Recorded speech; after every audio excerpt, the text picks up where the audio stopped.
বিজেপির একক সংখ্যাগরিষ্ঠতা হারানোর পেছনে অনেকেই আঙুল তুলেছেন সোশ্যাল মিডিয়া ইনফ্লুয়েন্সারদের দিকে।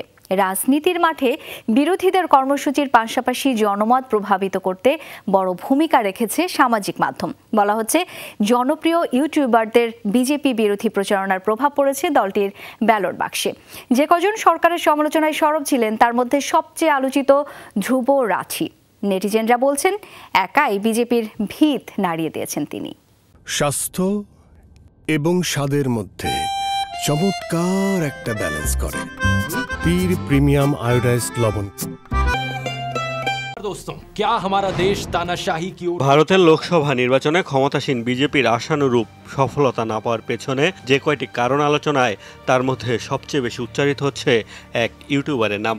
বিরোধীদের ঘুরে দাঁড়ানোর এই নির্বাচনের ফল প্রকাশের পর ধ্রুব রাঠি নামের সেই ইউটিউবার রীতিমতো সোশ্যাল মিডিয়ায় ট্রেন্ডিংয়ে উঠে এসেছেন। ট্রাভেল ব্লগের মাধ্যমে ইউটিউবিং শুরু করা রাঠি দীর্ঘদিন ধরেই নিয়মিত মোদির সমালোচনা করে আসছেন।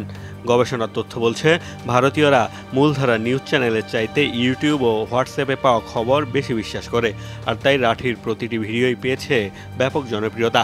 এই ইউটিউবার হয়েছেন অনেক আন্তর্জাতিক গণমাধ্যমের শিরোনামও।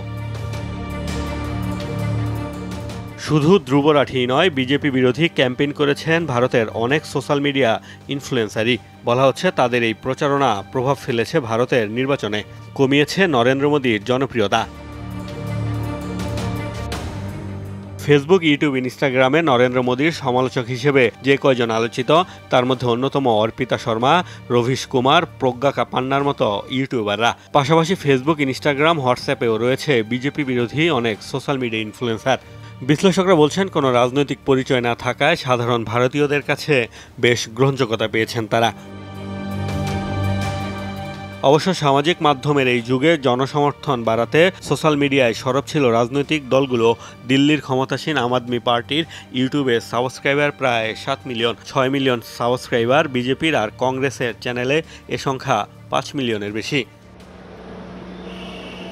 প্রায় 460 মিলিয়ন ভারতীয় ইউটিউব ব্যবহার করেন, যা সারা বিশ্বের মধ্যে সর্বোচ্চ। মোস্তফা মাহমুদ, যমুনা নিউজ।